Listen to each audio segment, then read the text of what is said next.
Okay, sa mga so dito naman tayo sa Mabulo Street. Street po ba ito? Taytay. Bagong-bago pa. Jockey Button Hall. Wow! So, itong problema nito, papatid lagi yung sa ilalim, te? Pag hindi ko inila yung sinugit niya. Pag hindi mo inila ito, hindi siya Mapapatid siya. Mapapatid siya? Oo. Pag hinila ko siya, parang naka-close yung pinaka-ano niya doon, yung parang gunting-gunting. Wala na itong blade dito? Meron na, tinanggal nung... Ba't tinanggal? Sa abala daw. So ito yung ayusin natin niya. So tingnan natin yung timing niya. Ba't lagi nagpapatid? Maluwag oh. Pero yung timing niya. Minsan kasi sa ano din to eh, sa timing. Hindi mo na sa timing. Nagpapatid talaga yan. Pero sa karayom hindi naman nagpapatid. Ilalim lang talaga. Sa karayom. Yung dito sa karayom, yung sinulit niya sa karayom. Pag hindi ko hinila yung pinaka sa bubina. Minsan sa timing to. So check natin. Tagilid natin, tingnan natin yung timing. So bago tayo mag-start mga kasower, make sure at kung bago ka lang dito sa channel ko, subscribe nyo na ako, Jale Sewing Mechanic. Yun nga, nagtuturo tayo ng mga iba't ibang klase ng paggawa ng makina na pwede nyo matutunan, lalo na yung mga beginners dyan. So like and share nyo mga kasower, nang makarating sa kapwa natin mananahe dyan, may ganito silang magkaroon sila ng idea. Tara, start tayo. Vlog ko na rin ito mga kasower. Hindi na tayo mag-short. So bali, subukan muna natin yung mga kasower. Ulit. Subukan natin. Ay, pang bumagsak yung blade. So, tingnan natin sa pangalawa. Kasi, yun nga ang problema. Pag kailangan daw tanggalin muna ito bago tatahi siya. So, subukan natin dito. Tatahi ba ito pangalawa? Hindi talaga. Hindi talaga siya tumahi. So, yun ang problema. So, yung sabi ni ma'am kanina, kailangan para pag tahi, tanggal ito. Tapos lagay, tsaka tahi, tapos tanggal uli. Yun ang nangyayari. Yan ang ayusin natin ngayon. Titingnan natin to. Ayun nga, tagilid natin. Ba't nagkaganito? Bali nakaservo pala ito. Kasi may automatic. Tingnan natin yung blade niya rito. Kaya pati na rin yung timing niya. Bakit ganun? Wala. Sagad na sagad yung puto ng karayom. Masinulid niya rito sa baba. Yung bleed to rito sa ilalim. Babaklas tayo dito. Check natin yung bleed. Tabi lang. Ito, tatanggalin natin to stopper na to. Pati to dito tayo i-adjust rin natin to. Tabi lang.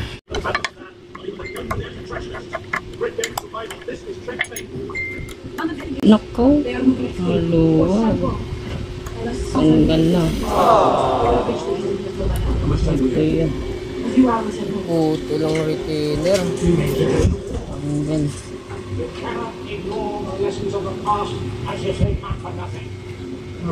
Putol. Kaya putol tiyo. Yung sa blade niya, retainer niya yung nagkawin yung sinulit. Yung putol. Di ba pwede gano'n lang ilagay yung isa kuya? Alin po? Yung nasa babaw? Babaw na. Sabi mo kasukat lang ba? Oo, yan. Yan na lang? Oo, try natin lagay yan. Okay lang ako sa ibabaw na may ano yung sa ilalim. Ito yung ano. Putol.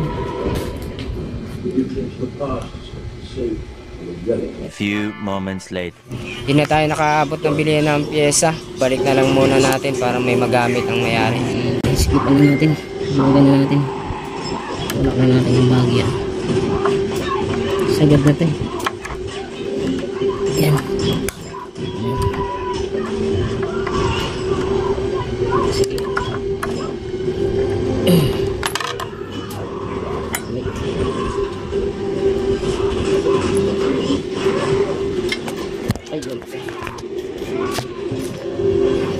Ayun, babalik na muna natin to samantala para habang bibili bukas may magagamit siya ngayon.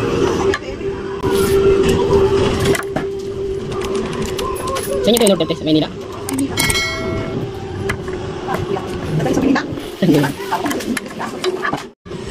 Ulit na natin sa dati.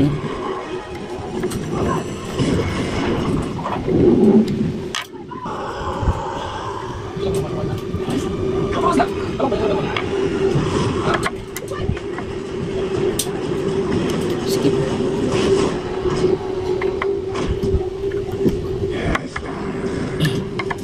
Subukan natin. Paano babaguhin ko rin itong timing niya kasi may masyadong advance. Baguhin ko yung timing ng bagya. Malayo kasi yung timing niya. Ayan. Kaya nung advance, baguhin ko lang bagya. Check natin yung timing. Binago natin. Ito ko sumobra. Sumobra tayo. Check natin. Uli.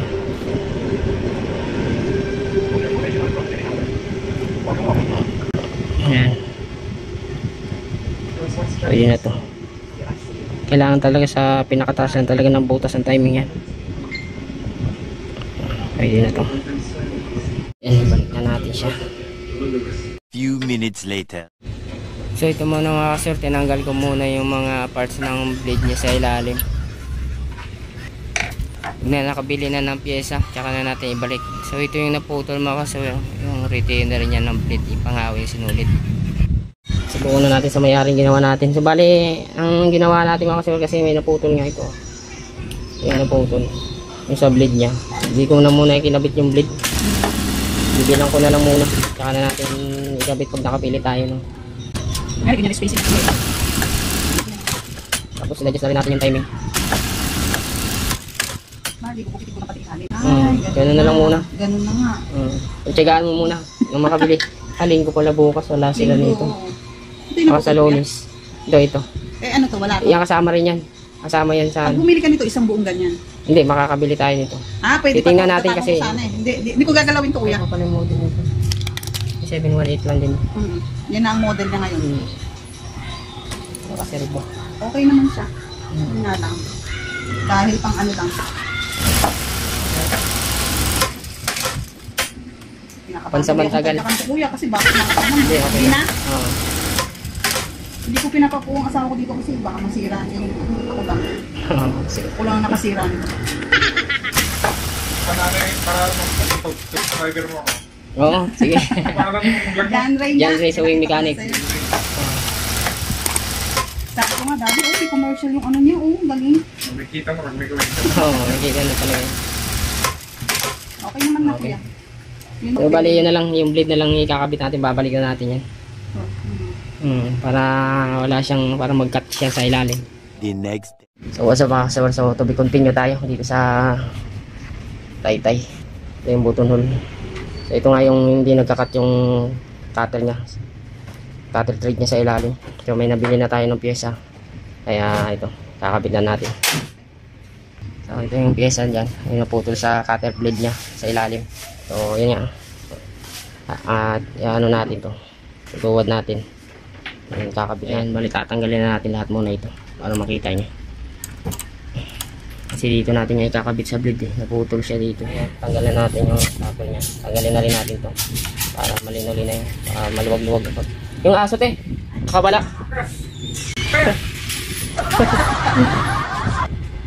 Tanggalin na natin to para maluwag-luwag ang pagkalagay natin ng blade.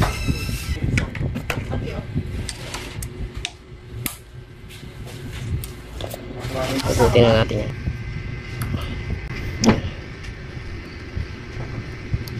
Wala natin po. Lagi natin natin yan. Sinulid.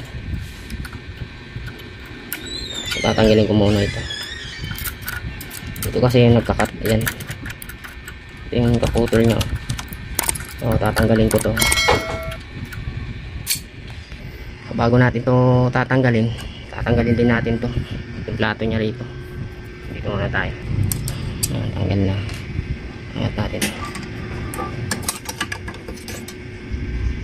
Pati ito, tatanggalin natin to.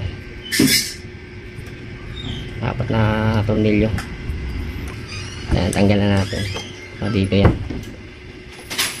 Ayan o. Ayan siya naputol o. Daming sinulid. Ayan, ito yung naputol. Ayan, kakabit natin. Ito yung dito, nakaganyan siya. Ayan. Tatanggalin natin to. Yung dalawang tornilyo na yan kasi papalit natin ito kasi yung naputol. Yung dalawang tornilyo na yan. Ayan, tanggalin natin. Ito kasi yung naputol nya. Ito yung kaputol nya. Ito yung babalik natin. Ito yung nabili natin. Kabitan natin siya dito. Ayan, nakaganyan. Ayan, sikipan na natin siya. Ayan, nakabit na natin. Ito kasi yung pinaka-bleed niya, oh, ito. Dito naman tagawahi lang to ng sinulid. Ayan.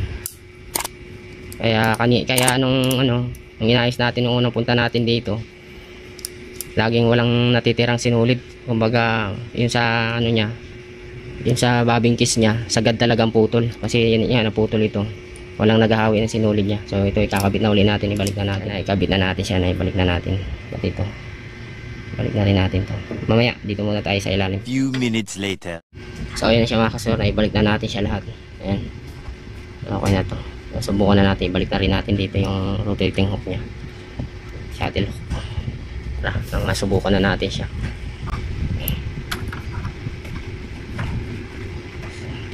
So ang pagkabalik nito mga kasura, nakita nyo tong slots na to.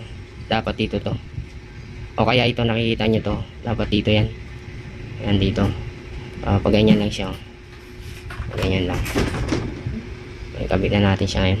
Mahirap ko lang kami natin. Kita na lang natin siya mga kasura. Kailangan naka-timing naman na yan.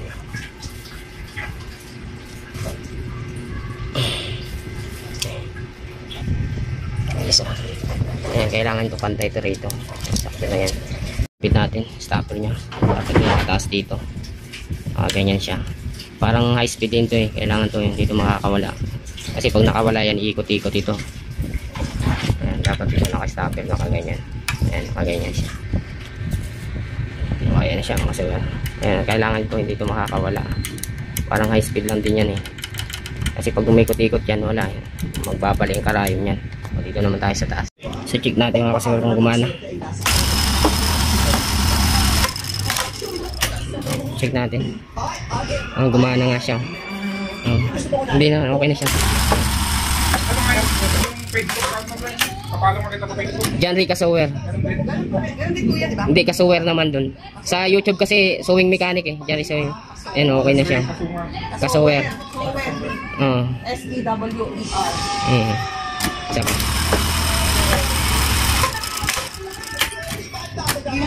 Okay siya. Ito, okay naman na siya. Dito. Yan yung problema nito, yung pag tinahi dati, kailangan talaga pag tinahi ng napuputol. Kumbaga yung natitira sa bobbing kiss, maiksi lang. Kaya pag tinahi uli, hindi na siya tumatahi. Ayan, subukan na natin sa mayari. Ang ate, continue tayo.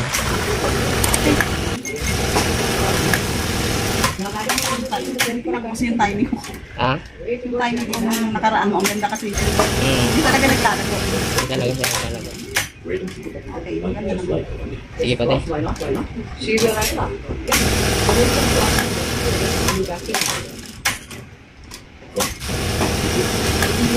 Lambot na nito ah.